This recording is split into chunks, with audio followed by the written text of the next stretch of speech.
नमस्कार मित्रांनो, good morning.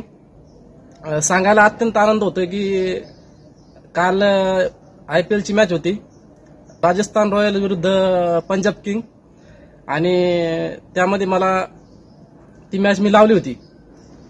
तर सगळ्या टीम मी व्यवस्थित बनवल्या, एकूण मी 7 टीमा लावल्या होत्या।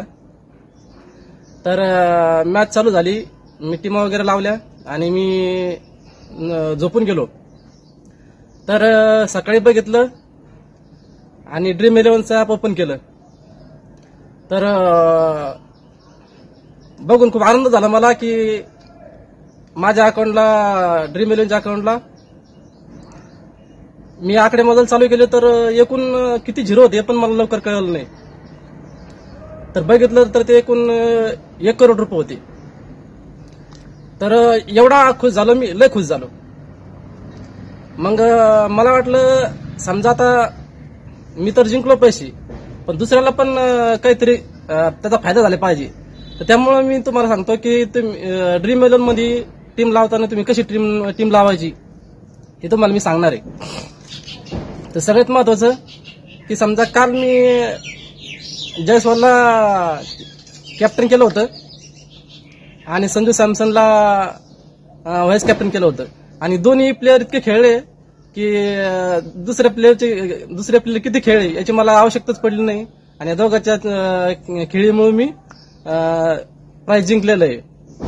तर तुम्ही पण समजा प्रत्येकाला वाटतं समजा IPL चालू झाल्यानंतर प्रत्येकाला वाटतं की आज मी एवढी जिंकायला पाहिजे, आज मला यायला पाहिजे। त्याच्यामुळे प्रत्येक जण करोडपती लखपती होण्याचं स्वप्न बघत असतो, आणि त्याप्रमाणे रोज आपले 400, 500 असे 49 रुपयाच्या 39 रुपयाच्या टीम प्रमाणे पैसे लावत असतो।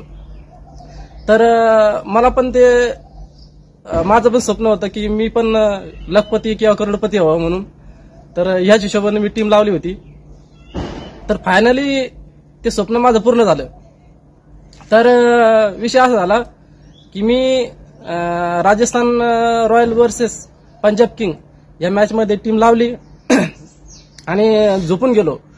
तर ते सकाळी उठल्यानंतर मला कळलं की मी माझ्या ड्रीम 11च्या अकाउंटला 1 करोड रुपये जमा झाले। तर मी एकदम खुश झालो। पण ही जी माझी खुशी होती ही फक्त काही क्षणापुरतीच मर्यादित राहिली। झोपून सकाळी उठल्यावर मला ते बघितलं नाही, मी स्वप्नातच बघितलं होतं। म्हणजे मला जे पडलं होतं, म्हणजे मी जे 1 करोड रुपये बघितले होते ते माझ्या स्वप्नात बघितले होते, आणि हे सुंदर स्वप्न मला पडलं होतं। तर असे स्वप्न प्रत्येकाला पडतच असतात, त्यामुळं स्वप्नात का होईना पण मी 1 करोड रुपयाचा आनंद घेतला। धन्यवाद।